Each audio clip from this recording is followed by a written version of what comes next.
کیا یہ جنگ ہوتی ہے کبھی کہ فون کر کے بتایا جا رہا ہے کہ دیکھو اتنے ٹائم پہ اتنے بجے جو ہے میں اتنے میزائل مار رہا ہوں، اپنا خیال رکھنا؟ ہاں میں کیا یار یہ مذاق ہو رہا ہے، جنگ ہو رہی ہے؟ تو ذوالفقار علی بھٹو صاحب جو تھے اپنے زمانے کے مقبول ترین لیڈر بنے تھے، ٹھیک، اور تقریباً پوری قوم کا ان کی طرف رجحان بھی تھا اور ان سے توقعات بھی تھی. لیکن جب ہم دیکھتے ہیں کہ وہ خود جو ہے باقاعدہ ماشاء اللہ دور کے پروان چڑھائے تھے. اچھا. اور پھر اس کے بعد جو ہے ہم نے عمران خان کو دیکھا. ابھی عمران خان کو بھی خود باقاعدہ ایک طاقت نے پروان چڑھایا. اچھا. لیکن جب پروان چڑھایا، لیکن بعد میں جب دیکھا کہ وہ ان کے مفادات کے موافق نہیں آئے، پھر جیسے بھٹو جو ہے وہ تختے پہ چلے گئے، آج یہ بھی نر گئے.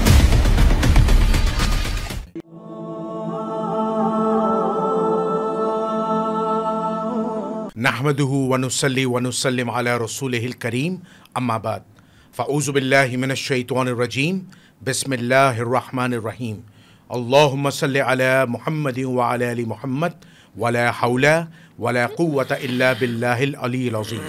ناظرین سامعین، آپ کا میزبان جنید الرحمن حاضر خدمت ہے. ناظرین سامعین، آج ہم ایک نئے موضوع کے ساتھ آئے ہیں، اور اس نئے موضوع کا نام، اس نئے عنوان کا نام جو آج کا ہمارا عنوان ہے وہ ہے اسلام اور سیاست. اس ٹاپک کا میں نے انتخاب اس لیے کیا کیونکہ آج کل کے جو حالات حاضرہ گزر رہے ہیں، اور جس طرح آپ ایران اسرائیل وار دیکھ رہے ہیں اور مشرق وسطیٰ کے حالات کو دیکھ رہے ہیں، تو ہم مسلمانوں کو اسلام اور سیاست کا آپس میں کیا تعلق ہے، اور اسلام کے اندر جو سیاسی معاملات ہیں یا اسلام میں جو سیاست کا کردار ہے وہ سمجھنا عوام الناس کے لیے بہت ضروری ہے. تو اس حوالے سے آج ہم نے یہ پروگرام منعقد کیا ہے، اور ہم نے اس پروگرام کے اندر دو اہم ترین جو شخصیات ہیں انہیں دعوت دیا ہے. تو میں سب سے پہلے تعارف کراتا چلوں.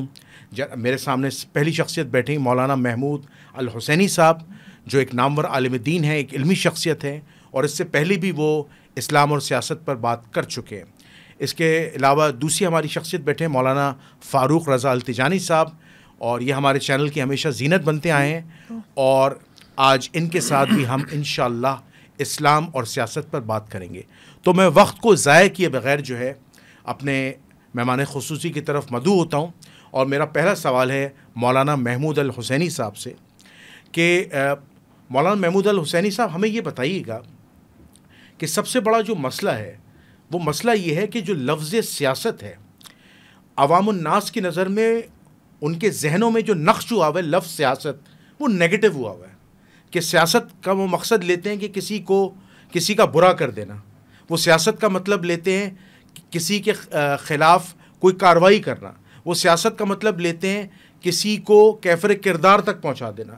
وہ لفظ سیاست کے معنی غلط لیتے ہیں. تو اصل لفظ سیاست، اس کے معنی اور مفہوم کیا ہے، اور ہم اسے اسلام سے، دین اسلام سے کس طرح انٹرلنک کریں گے، اس حوالے سے رہنمائی فرمائیے. بسم اللہ الرحمن الرحیم. آج کا یہ سوال کہ اسلام اور سیاست کا باہمی تعلق اور عمومی ذہنیت سیاست کے حوالے سے، تو اس کی بنیادی سبب جو عمومی ذہنیت ہمارے سامنے ہے کہ سیاست کو انتہائی ناپسندیدہ اور ناپاک چیز سمجھا جاتا ہے. اس کی بنیادی سبب یہ ہے کہ ہم جن خطوں میں رہ رہے ہیں، یا ہمارا جن خطوں سے واسطہ ہے، یا ہمارے آس پاس کے جتنے بھی ممالک ہیں، یہ ممالک در حقیقت بظاہر اگرچہ ممالک لگ رہے ہیں، لیکن فی الحقیقت یہ جو ممالک ہیں فی الحقیقت ممالک نہیں ہیں. دنیا کی جو 5 اہم ترین طاقتیں ہیں جو اس وقت جنہوں نے دنیا کو باہمی اپنے مفادات کی خاطر تقسیم کیا ہوا ہے، جسے مشہور و معروف نام سلامتی کونسل کے نام سے جانا جاتا ہے، ان سلامتی کونسل کے ممبران نے، یعنی روس، چین، برطانیہ، فرانس، امریکہ، ان ممالک نے اپنے درمیان دیگر جو ممالک کہلائے جاتے ہیں ان کو تقسیم کر رکھا ہے. جب تقسیم کیا ہوا ہے تو ان میں وہ اپنے مفادات اور اپنے اہداف کو پیش نظر رکھتے ہیں. لہٰذا ان مفادات اور اہداف تک رسائی کے لیے انہیں ایسا ہی ماحول چاہیے ہے کہ جہاں پر ان کی مفادات کے محافظ لوگ فراہم ہوں۔ اب ظاہر بات ہے جب ان کی مفادات اور اہداف تک پہنچنا ہو تو پھر انہوں نے خطے میں ذہنیت کو بھی ایسا تراش خراش کر بنانا ہوگا اور ماحول کو بھی ایسا بنانا ہوگا کہ سیاست کے میدان میں صرف وہ لوگ رہے جو لوٹ مار کے ماہر ہو، قتل و غارت گیری کے ماہر ہو، کرپشن کے ماہر ہوں، لوگوں کو کیفر کردار تک پہنچانے کے ماہر ہوں۔ جب اس کردار کے حامل لوگ میدان میں ہوں گے تو ان کے اہداف پورے ہوں گے۔ لیکن فی الحقیقت اگر سیاست کا جائزہ لیا جائے تو سیاست کی جو معنی ہم پڑھتے ہیں تو اس میں کہتے ہیں کہ السیاست ہی اقامت العدل والاحسان، کہ سیاست جو ہے یہ عدل اور احسان کے قیام کا نام ہے، وہ حسن المعاملت والمعاشرت، اچھے معاملات اور اچھے معاشرے کا قیام ہے۔ پھر ریاست بالحکمت شرعیہ، ایک سیاست کے اندر حکمت شرعیہ کی بنیادوں پر جب سیاست کی معنی یہ ہو اور کردار یہ جو ہمارے سامنے آج کل ہے جس کی بنیاد پر لوگوں کی ذہنیت پروان چڑھ رہی ہے تو پھر ان کے درمیان کھلا تضاد ہے۔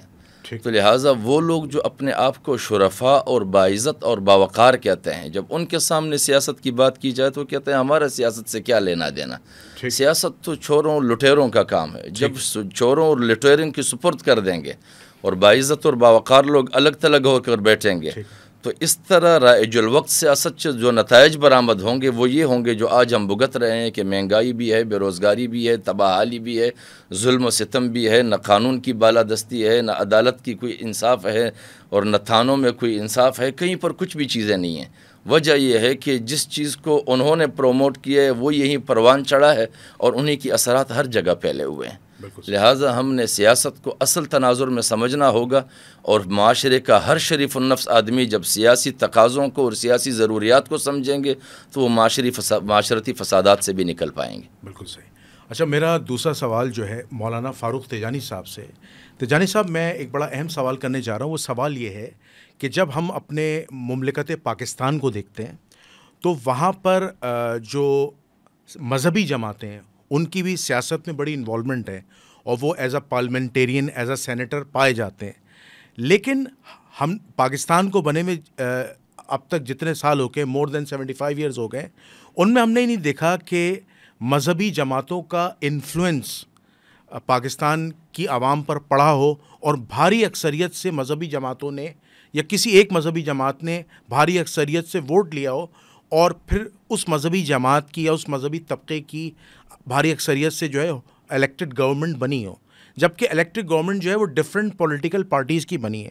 تو یہ مذہبی جماعتوں کی جو ناکامی ہے اس کے پیچھے محرکات کیا ہیں، اس کے پیچھے سیاست کیا ہے، اور جو اسلامی نظام کی جو مذہبی جماعتیں بات کرتی ہیں، جیسے مشہور و معروف میں مذہبی جماعت کی بات کر لوں، جمعیت علماء اسلام ہے یا آپ جماعت اسلامی ہے، جنہوں نے بہت زور لگایا ایڑی چوٹی کا، لیکن انہیں بھاری اکثریت سے ووٹ نہیں ملے اور الیکٹڈ گورنمنٹ کا وہ حصہ نہیں بنے۔ تو اس پر روشنی ڈالیں کہ ایسا کیوں ہے، اور پھر ہم پاکستان کے اندر اگر ہم اسلام نافذ کرنے کی بات کرتے ہیں جو کہ نہیں ہو پاتا، اس کی وجہ بتائیے۔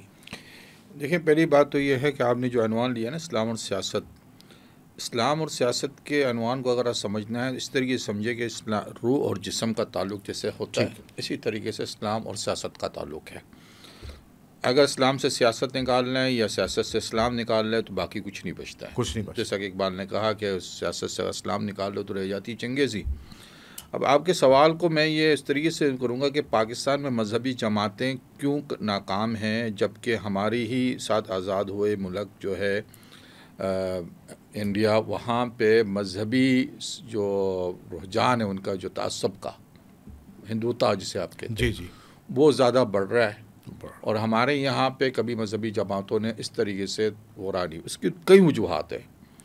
ایک تو سب سے بڑی وجوہات ہے کہ عوام الناس کی نفس کو مذہبی جماعت نہیں سمجھتی ہے کہ عوام الناس اس وقت کیا چاہتے ہیں، کیونکہ سیاست کوئی جمود کا مطلب نہیں رکھتا ہے، مطلب سیاست میں کوئی چیزیں جمود نہیں ہے، سیاست میں حالات بدلتے رہتے ہیں، لوگوں کے ڈیمانڈس بدلتی رہتی ہے، لوگ اپنے حالات اور واقعات کو، اب جیسا کہ ایک انسان بھوکا ہے تو آپ اس کے سامنے دین کا وعظ نہیں کر سکتے جب تک کہ آپ اس کا پیٹ نہیں بھرے، ٹھیک ہے نا۔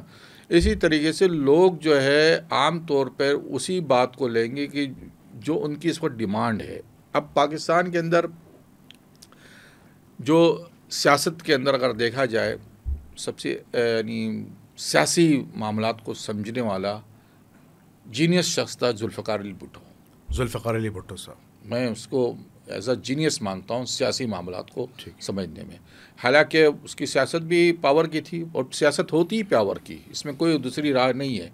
اگر کوئی کہے کہ سیاست کا مطلب پاور حاصل نہیں کرنا ہے تو پھر وہ دھوکہ دے رہا ہے. سیاست کا مقصد یہ ہوتا ہے کہ آپ کے ہاتھ میں پاور آئے اور پھر آپ اس پاور کو کیسا یوز کرتے ہیں یہ پھر آپ کی نظریات، آپ کے خیالات ہیں، آپ کے عقائد ہیں. ٹھیک ہے نا.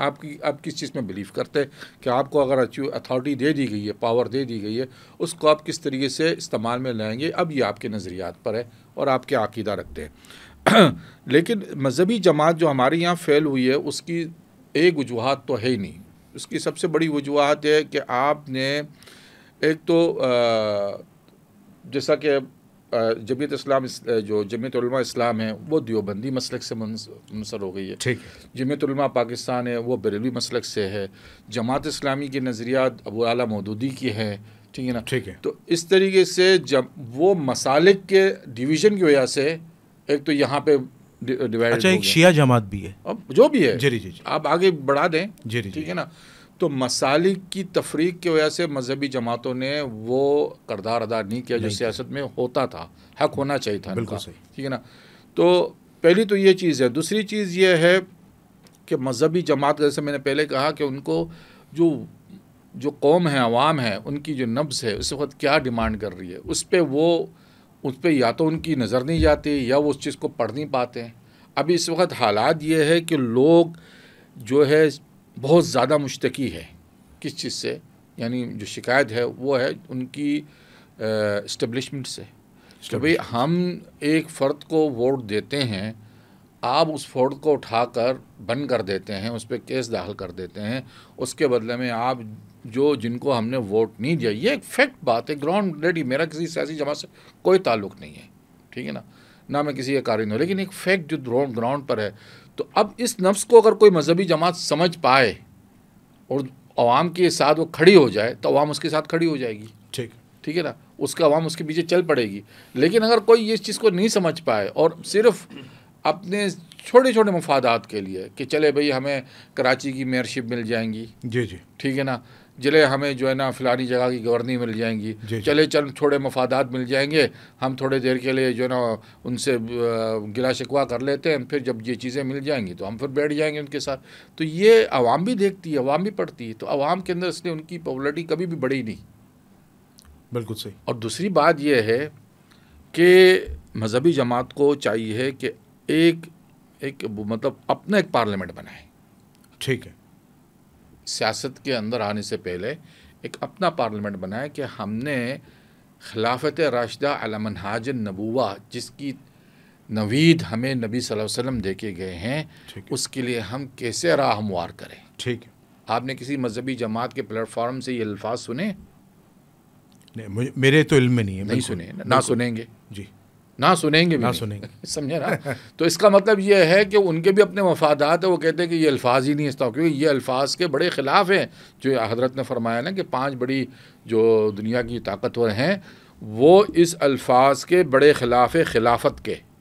اچھا. ہاں، خلافت کے بہت بڑے مخالف جو ہیں آپ کا برطانیہ، امریکہ، روسیہ، کیونکہ خلافت کا مطلب ہی کچھ اور ہوتا ہے. مطلب ہی وہ یہ ہوتا ہے کہ بھائی آپ کی باؤنڈری ختم. بالکل صحیح. آپ نیشن اسٹیٹ نہیں رہے، ایک ریاست بن گئے. آپ ایک اسلامی ریاست بن گئے کہ اب کوئی بھی ملک کا اسلام ہوگا، آپ کا جو ہے نا وہ شخص جو ہے نا آپ کی ملک کا شہری کہلائے گا. تو خلافت کے معنی بڑے ہیں. آج کیا رونا ہے؟ رونا کیا ہے بتاؤں آج؟ آج عربوں میں اگر آپ جو گراؤنڈ ہے جو میں آپ بتا رہا ہوں نا، زمین پہ جو عرب ممالک کے جو قوم ہے وہ جو اندر محسوس کر رہی ہے تکلیف، وہ یہی محسوس کر رہی ہے کہ اگر خلافت ہوتی تو آج ہم فلسطین میں جہاد کرنے خود بہت پہنچ جاتے. اچھا.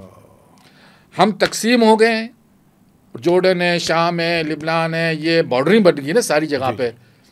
تو ہمارا کیا ہو گیا کہ ہم کہیں جا نہیں سکتے، ہم امداد نہیں کر سکتے اپنے فلسطینی بھائیوں کو غزہ کے اندر جو کچھ ہوا، کیونکہ خلافت نہیں ہے.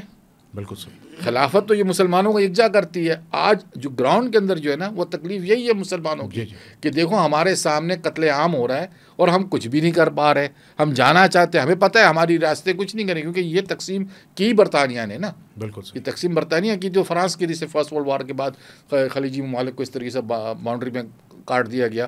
تو یہ تکلیف جو ہے یہاں پہ بھی یہ سب لوگوں کو دیکھیں, ہم ایٹمی پاور ہونے کے بعد بھی ہم کچھ نہیں کر رہے ہیں. کچھ نہیں کر رہے. کیوں نہیں کچھ کر رہے ہیں؟ کیونکہ ہم مقروض ہیں. ہم بابا انکل سیم کی جب تک اجازت نہیں ہوں گی, ہم انکل سیم کے بغیر ہم کچھ کر نہیں سکتے. حقیقت ہے جو گراؤنڈ پہ حقیقت وہی ہے, تو ہمیں بھی تکلیف ہے. بالکل صحیح. اچھا مولانا محمود الحسینی صاحب, میرا آپ سے ایک بڑا اہم سوال ہے. وہ سوال یہ ہے کہ دنیا کے اندر جو اب سیاست چل رہی ہے, جتنے دنیا کے بڑے بڑے سپر پاورز کی بات کر لیں, ممالک کی بات کر لیں, ان سب الیکٹڈ پیپلز, یعنی جو گورنمنٹ کے جو الیکٹڈ پیپلز ہوتے ہیں, پرائم منسٹر ہو, پریزیڈنٹ ہو, ان کے پیچھے ورک کر رہی ہوتی ہے اسٹیبلشمنٹ.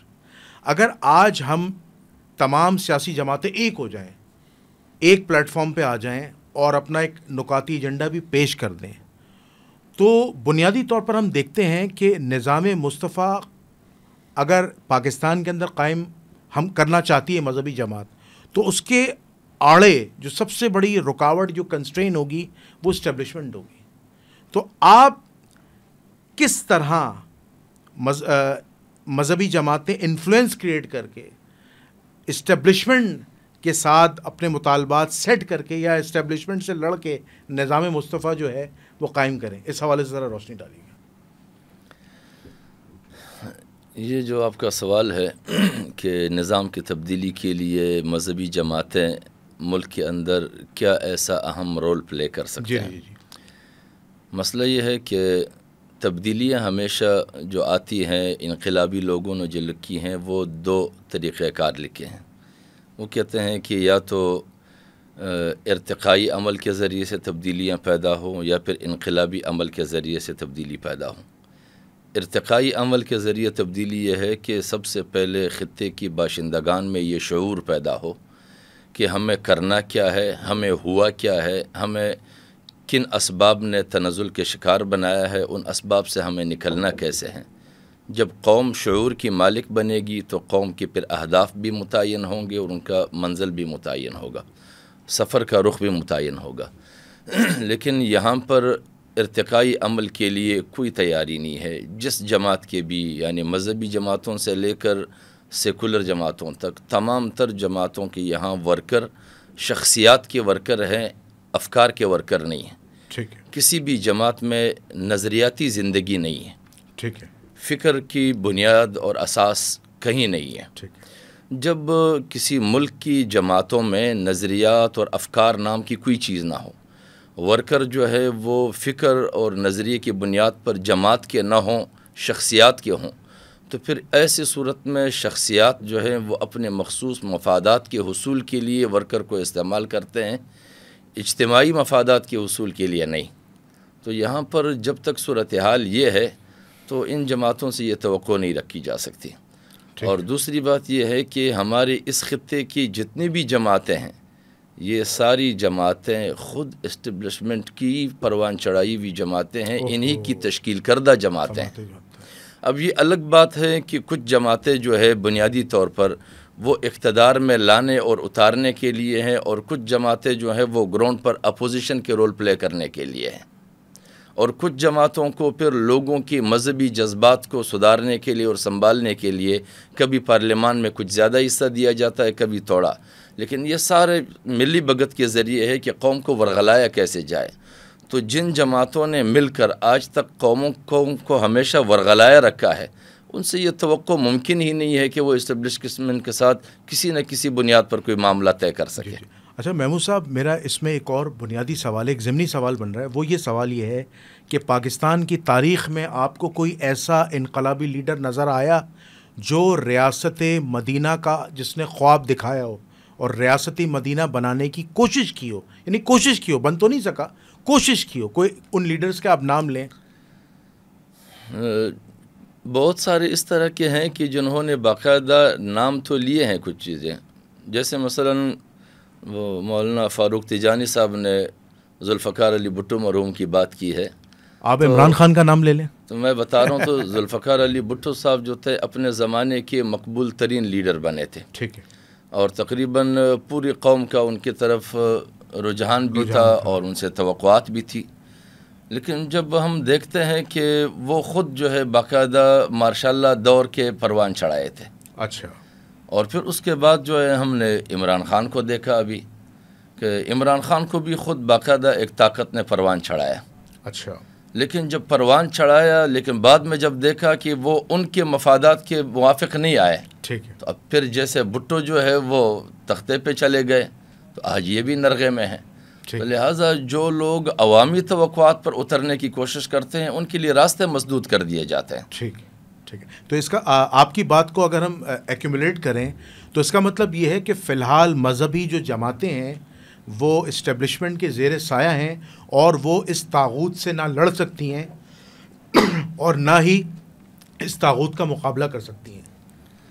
جی میں اس بات کو کامل یقین کے ساتھ کہتا ہوں کہ ہماری جو مذہبی جماعتیں ہیں وہ اسٹیبلشمنٹ کے زیر سایہ بھی ہیں، ان کے زیر اثر بھی ہیں اور ان کے اہداف کے حصول پر کاربند بھی ہیں، اور ان سے کبھی یہ توقع کر بھی نہیں جا سکتی ہے. اور کبھی کبھار جو یہ روڈوں پر نکلتے ہیں تو یہ صرف عوامی پریشر کو ڈاؤن کرنے کے لیے، جیسے پریشر کوکر کے اوپر کوئی سوراخ چھوڑا جاتا ہے، یہ ان چیزوں کے لیے، یا پھر جب ان کے مورال میں کبھی جو ہے فرق آتا ہے، وہ گرتے ہیں عوام کے نظروں میں، تو پھر سے ان کو کچھ اہمیت دلانے کے لیے ان کے لیے کچھ موضوعات ٹاپک چڑھے جاتے ہیں تاکہ وہ روڈوں پر نکلے اور لوگ کہیں کہ یار واقعتاً یہ دین کے خادم ہے، آج تو کام آ گئے. اچھا مولانا فاروق تجانی صاحب، میرا آپ سے بڑا ایک اہم سوال ہے. جی. آپ کی لاسٹ ایک ویڈیو اویس ربانی صاحب کے چینل پر وائرل ہوئی تھی اور بڑی ٹیکنیکل ویڈیو تھی. اس میں آپ نے ایران کی جو اسٹریٹجک پالیسی ہے، مطلب میں اس سوال کو اس طرح بناتا چلوں کہ اگر ہم پوری دنیا کا احاطہ کریں، پوری دنیا میں اسلامی ممالک کا، تو ہمیں ظاہری طور پر نظر آتا ہے کہ ایران کے اندر جو شیعہ ریولوشن ہے جو خمینی صاحب لے کے آئے تھے وہ بڑا کامیاب ریولوشن ہے، اور دنیا جہاں کے جو اہل تشیع ہیں فخر سے کہتے ہیں کہ ایران جو ہے وہ ہمارا لینڈر آف لاسٹ ریسورٹ ہے. ہم اگر مشکل میں آئیں گے تو ہم سب ایران کو دیکھیں گے، ہمیں کوئی تکلیف ہوگی ہم ایران کو دیکھیں گے. اور ایران کا جو انفلوئنس ہے ظاہری طور میں پوری دنیا میں نظر آ رہا ہے کہ آج فلسطین کے معاملے میں ایران نے آواز اٹھائی.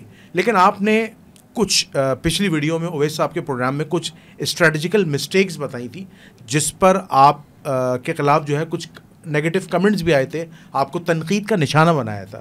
تو اس حوالے سے آپ روشنی ڈالیں، آپ کس مد میں یا کس سینیریو میں بات کرنا چاہ رہے تھے اور آپ کا وہ بات کرنے کا مقصد کیا تھا؟ جی پہلی بات تو یہ ہے کہ یہ چیز دیکھیں کہ ایران جو ہے وہ کسی مسلک کا نام نہیں ہے. ٹھیک ہے نا.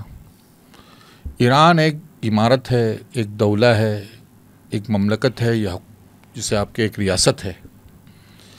ہر ریاست کے اندر ایک اسٹیبلشمنٹ ہوتی ہے، اور اسٹیبلشمنٹ جو ہوتی ہے وہ بے رحم ہوتی ہے، کیونکہ اسٹیبلشمنٹ کا نہ کوئی عقیدہ ہوتا ہے، نہ نظریہ ہوتا ہے، نہ ان کا کوئی ایمان ہوتا ہے، نہ ہی ان کا کوئی زبان ہوتی ہے، اور نہ ہی ان کا کوئی ملک ہوتا ہے. ٹھیک ہے. جس پہ وہ قابض ہوتے ہیں نا اس کو وہ اپنا وطن نہیں اپنا علاقہ سمجھتے ہیں. فرق ہے وطن میں اور علاقے میں. تو اس وقت دنیا میں جتنی بھی دنیا میں حکومتیں ہیں اوور آل، ٹھیک ہے نا، ان کی جو اسٹیبلشمنٹ ہے نا وہ ایک طاغوتی طاقت کے علاوہ اور کچھ بھی نہیں ہے. باقی یہ چورن ہے عوام کے لیے، اسلام کے نام پر، وطنیت کے نام پہ، لسانیت کے نام پہ عوام کو بیوقوف بنانے کے لیے. تو اس چیز کو بیل ذہن میں رکھ لیں. ٹھیک ہے نا. جو بات میں نے کی تھی وہ ایران کی اسٹیبلشمنٹ کے حوالے سے کی تھی، کسی کے مسلک پر میرا کوئی عمل دخل نہیں، حملہ نہیں تھا. نہیں. ٹھیک ہے. نہ میرا مقصد ہوتا ہے کہ مسلک کی بات کروں کہ جس میں، اور چونکہ ہمارے ملک کے ویسے بھی حالات اچھے نہیں ہیں کہ جس میں مسلک کی تفرقہ کرنا اچھی بات نہیں ہے. لیکن اگر ایک کسی ملک کی ریاست کی سیاسی پالیسی پہ تنقید کرنا، اس کا جائزہ لینا تو ہر ایک انسان کا حق ہے. آپ بھی کریں، میں بھی کروں. آپ کو درست نظر آتا ہے، مجھے غلط نظر آتا ہے تو بیان کریں، اس میں دلائل دیں. اب جب ایران کی بات آتی ہے جس میں لوگوں نے مجھ پر تنقید کی، تو میں نے یہی بات کی کہ پچھلے 40-50 سال سے ایران کی اسٹیبلشمنٹ نے، چونکہ ان کا ایک گول تھا وہ یہ تھا کہ آس پاس کے جتنے بھی ان کے جو ممالک ہیں جہاں پہ اہل تشیع حضرات زیادہ ہے ان کو جو ہے نا اپنا ہم نوا کر دے، اپنے لویلٹی میں لے کے آ جائے، ان کی ہمدردیاں ساتھ کرو. اور یہ تنقید میری اس بات کو ثابت کر رہی ہے. ٹھیک ہے نا، میری بات کو یہ تنقید ثابت کر رہی ہے کہ وہ لوگ اس چیز کو سننے کو تیار ہی نہیں ہے. اچھا، اگر موازنہ کرتے، تجزیہ کرتے تو ان کو میری بات سمجھ میں آ جاتی کہ میں کہہ کیا رہا ہوں. بالکل صحیح. ابھی بھی میں ان کو مزید میں وضاحت کر دیتا ہوں کہ دیکھیں ایران کا اسرائیل کے ساتھ کوئی مسئلہ نہیں ہے. اچھا، یہ بڑا اہم پوائنٹ ہے. بہت اہم بات بتا رہا ہوں. کوئی مسئلہ نہیں ہے، نہ ہی عقیدتاً اور نہ ہی کوئی پولیٹیکل، دونوں باتوں میں بتا رہا ہوں. اب بولیں گے بھائی آپ کیسی بات کر رہے ہیں؟ میں بات سے بتا. ایک تو جو اسرائیل جو ہے ایک نظریاتی ریاست ہے. ٹھیک ہے. ایک نظریے کے تحت بھائی یہودیوں کو اکٹھا کر کے ایک ریاست بنائی جائے. اچھا. ایران تو کوئی نظریاتی نہیں، ایرانی تو ہزاروں سال سے وہاں بسے ہوئے ہیں. ٹھیک ہے. وہ اپنی زبان بولتے ہیں، ان کی زمین ہے، ہزاروں سال سے وہ رہ رہے ہیں. ٹھیک ہے نا. تو پہلی بات تو یہ ہے کہ ان میں ہی فرق ہے. گریٹر اسرائیل کا جو نقشہ اسرائیل پیش کرتا ہے اس میں ایران کی 1 انچ زمین بھی شامل نہیں ہوتی. اچھا،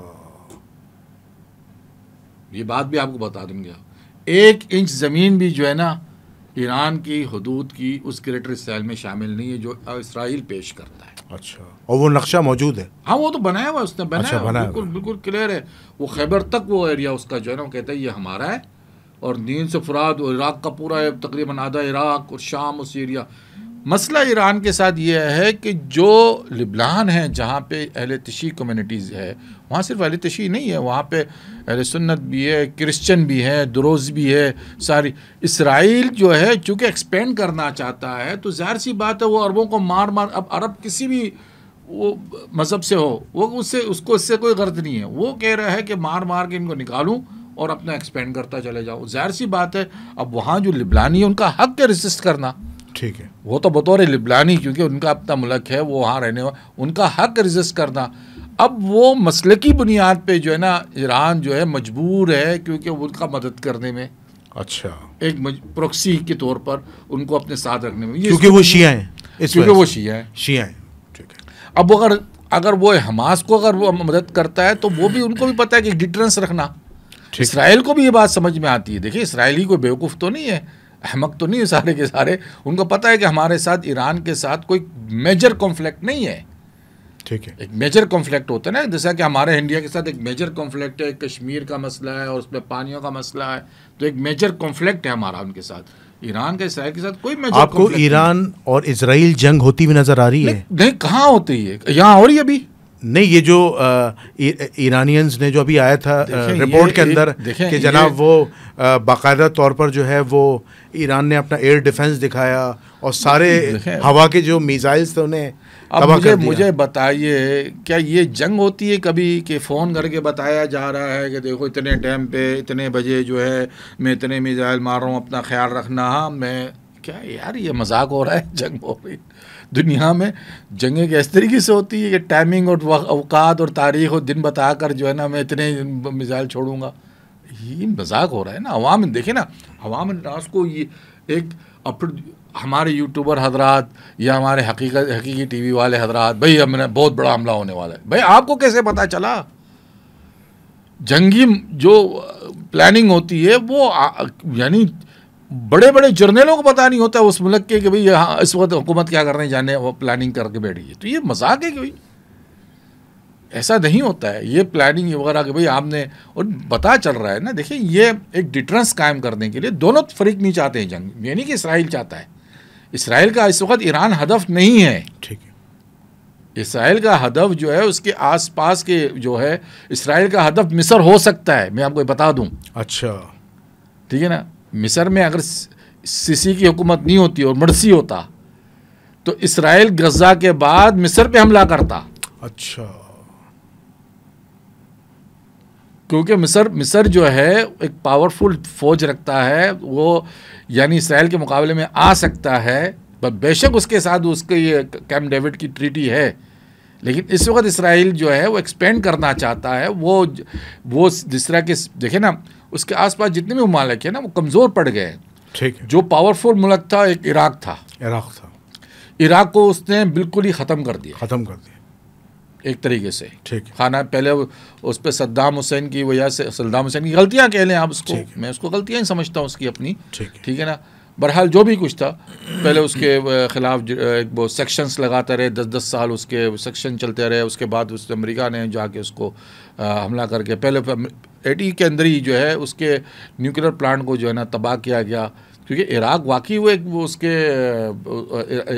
اسرائیل کے خلاف جا سکتا تھا، تو اس نے اس کو ختم کیا. اب یہاں میں ایک بات بتا دوں آپ کو، انقلاب ایران کی وجہ سے. انقلاب ایران آیا کیوں؟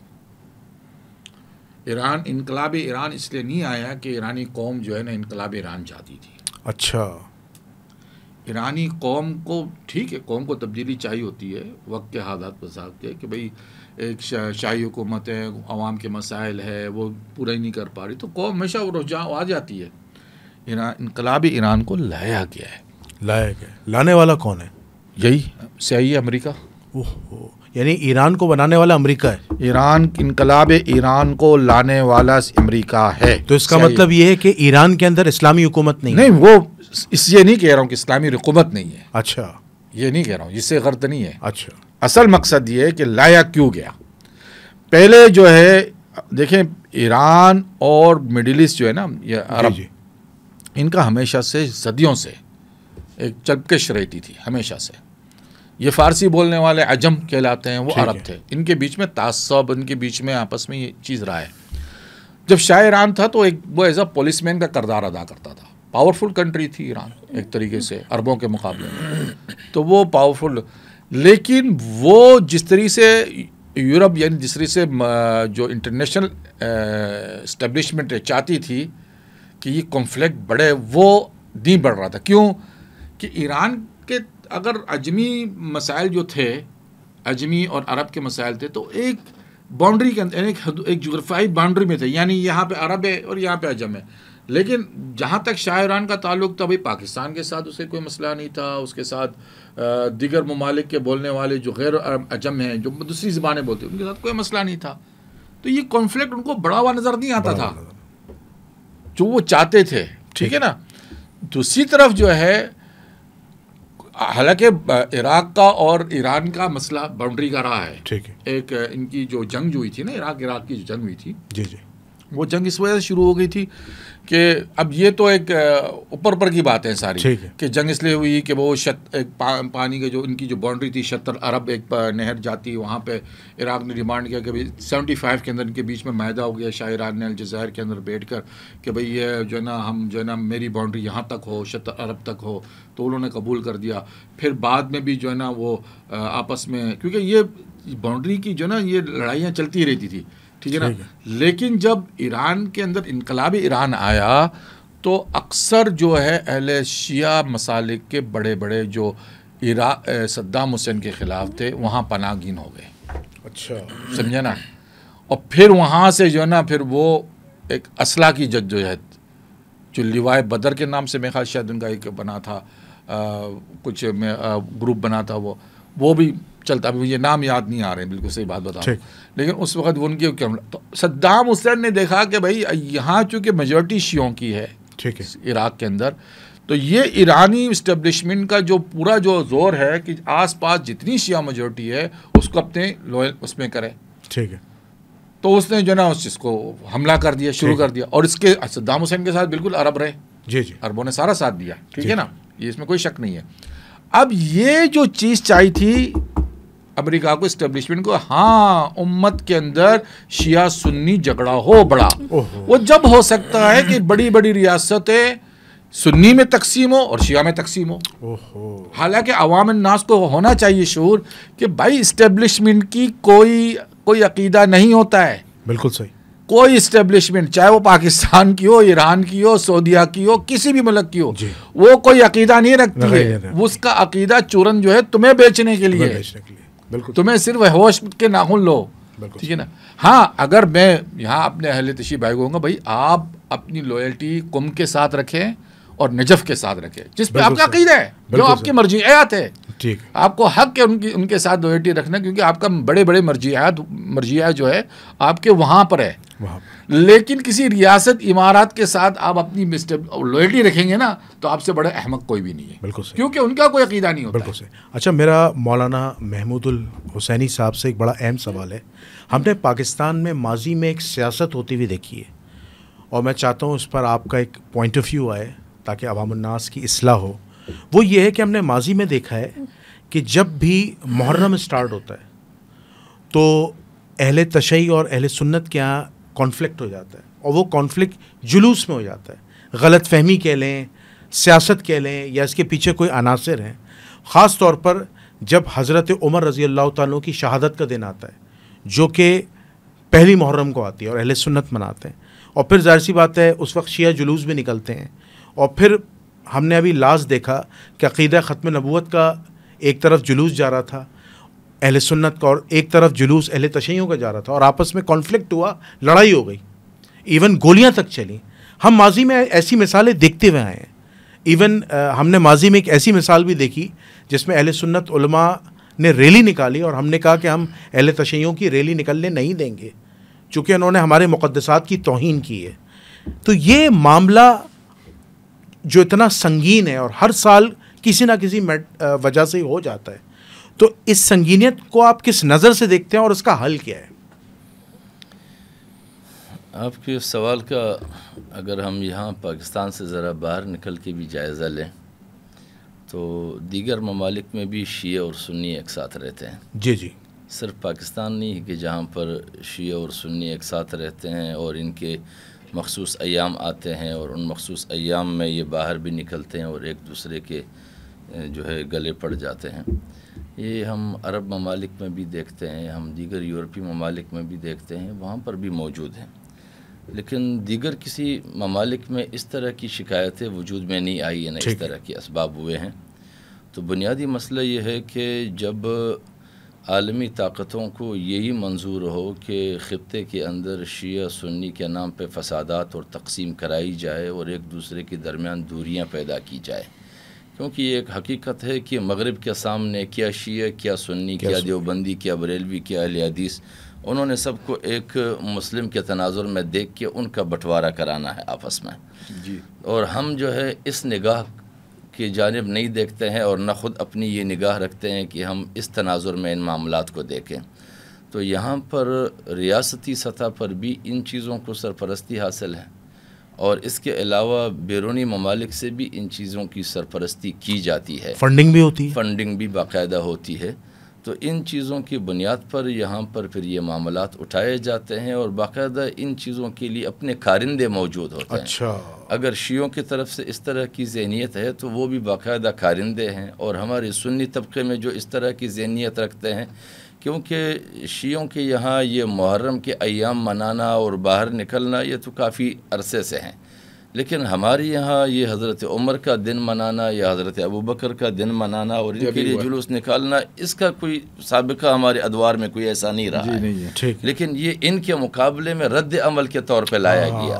تو کسی کے عمل کے راستے کو روکنے کے لیے رد عمل کے طور پہ وہی عمل دہرانا کہ جس کے عمل کو غلط کہلایا جا رہا ہے, تو یہ کہاں کی دیانتداری ہے اور یہ کہاں کی جو ہے دین اور شریعت یا صحابہ کرام سے ہمدردی کا کوئی نتیجہ ہے, بلکہ یہ صرف اپنے بغض کے اظہار کے لیے ان صحابہ کرام کے نام کو استعمال کیا جاتا ہے.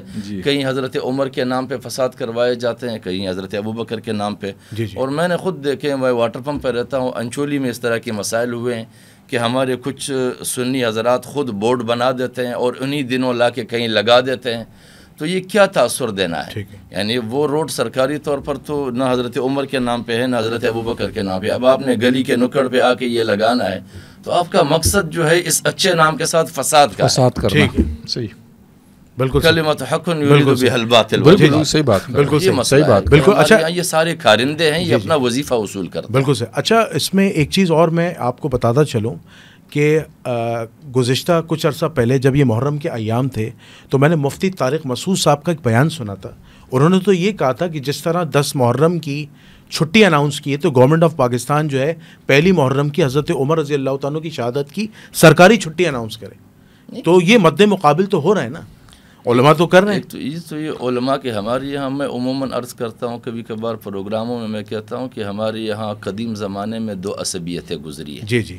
ایک یہودی عصبیت اور ایک عیسائی عصبیت. جی جی. اور ان دونوں عصبیتوں کو قرآن نے ذکر کیا ہے کہ قالت الیہود لیست النصارى علی شیء وقالت النصارى لیست الیہود علی شیء. لیکن بعد کے ادوار میں استعماری طاقتوں نے پھر 2 نئی عصبیتوں کو وجود میں لایا، ایک سنی عصبیت اور ایک شیعہ عصبیت. جی. اور استعماری طاقتوں نے ان دونوں عصبیتوں کو ایک دوسرے کے خلاف استعمال کر کے اپنے اقتدار کو پروان چڑھایا. آج بھی کر رہے ہیں. اور آج بھی وہی استعماری طاقتیں اپنے اقتدار کو اور اپنی گرفت کو طویل رکھنے کے لیے انہی 2 عصبیتوں کو باہم ایک دوسرے کے خلاف استعمال کر رہے ہیں. لیکن ان دونوں طبقوں کے وہ حضرات جو باقاعدہ جانے مانے شخصیات ہیں، وہ کبھی بھی ان معاملات کا سیاسی تناظر میں نہ جائزہ لیتے ہیں، نہ آپس کی غلطیوں کا نشاندہی کرتے ہیں، نہ تسلیم کرتے ہیں. میری ایک تجویز ہے. جی جی. میں بڑے غور فکر کرنے کے بعد میں ایک تجویز دینا چاہتا ہوں یہاں آپ کے پلیٹ فارم سے.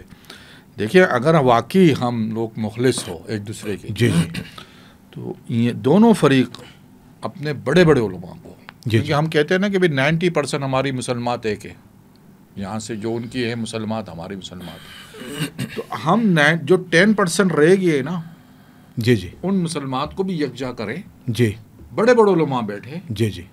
اور اس موضوع پہ بھئی ایک ایک حدیث کو، ایک ایک روایت پہ، جس پہ ہم نے اپنے عقائد کو، اپنے نظریات کو بنیاد بنا کے کھڑا کیا، جی جی، اس پہ بحث کرے کہ ہم سب جو ہے نا یکجا کیسا ہو سکتے ہیں. ایک نظریہ، ایک عقیدہ. جب قرآن ایک ہے، رسول ایک ہے، اللہ ایک ہے، تو ہم ایک کیوں نہیں ہو سکتے؟ ایک کیوں نہیں ہو سکتے؟ بالکل ہو سکتے ہیں نا، بالکل ہو سکتے. اس کے لیے اخلاص کی ضرورت ہے. اخلاص کی ضرورت ہے. اخلاص سے کام کرنے کی ضرورت ہے. یہ تو نہیں ہے کہ بھئی وہ عاشورہ کا دن منا رہے تو ہم حضرت ابوبکر کا دن منائیں. بھئی ہمارے پاس دن نہیں ہے یہ منانے کے. بالکل. کیوں آپ کیوں ضد کر رہے ہو آپ؟ بالکل صحیح. بھائی بنانے دیں ان کو اگر وہ بنانا چاہتے ہیں. بالکل صحیح. ٹھیک ہے نا. بطور پاکستانی ایک مثال کے طور پہ اگر وہ کہتے ہیں بھی ہم باہر نکلے ماتم کریں، ٹھیک ہے، نکلے اپنے گھر، اپنے گلی سے نکل کے ماتم کریں، ٹھیک ہے نا. لیکن دوسری طرف وہ ان سے بھی یہ بھی کہے کہ بھائی آپ نے سیکورٹی بھی اپنی لینی ہے، خود ہی کرنی ہے، دوسرے کو بھی تکلیف نہیں پہنچے. یہ بھی وہاں ساری باتیں ہو سکتی ہے.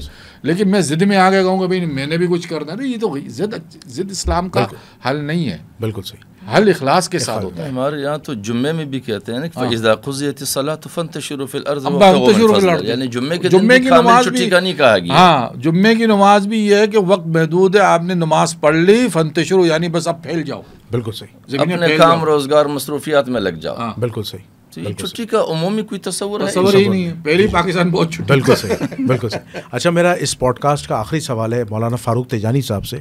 وہ سوال یہ ہے، تیجانی صاحب آپ نے اپنے پچھلے پروگرام میں کہا تھا، غالباً شاید اویس ربانی صاحب کا پروگرام تھا، اس میں آپ نے کہا تھا کہ اگر ہم اسلام اور سیاست کی بات کریں تو ہم جب تاریخ اسلام کا مطالعہ کرتے ہیں تو اسلام میں سب سے زیادہ فتوحات یا جنگیں جو ہیں وہ اہل سنت نے لڑی ہیں، اور اس کے مقابلے میں اگر ہم مکتبہ تشیع کی بات کرتے ہیں تو وہاں پر ان کی تاریخ میں تقیہ پایا جاتا ہے. تو یہ آپ نے کس تناظر میں بات کی تھی، اس کی ذرا تشریح فرمائیے. یہ تناظر یہ تھی کہ ہمارے ساتھ جو ہمارے دوست بیٹھے ہوئے تھے سید حسین کاظمی صاحب، جی جی مولانا، انہوں نے 2 مرتبہ اس بات کو دہرایا.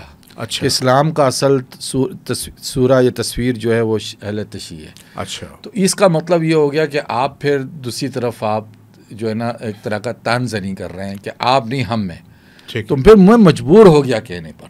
ٹھیک ہے. یعنی میں کہنا نہیں چاہتا تھا، میں نے کہا یہ پلیٹ فارم دیکھیں، میری ہمیشہ کوشش ہوتی ہے مسلکی مسائل کو جو ہے نا ڈسکس زیادہ نہیں کیا جائے، کیونکہ میں ایک خاص ایجنڈے پہ کام کر رہا ہوں اور وقت آخر، اور مجھے پتہ ہے کہ وقت آخر کے اندر کیا کیا چیزیں اب نما ہونے والی ہے، کیا کیا میں عوام کو اس سے اویئرنیس کرتا چاہتا ہوں.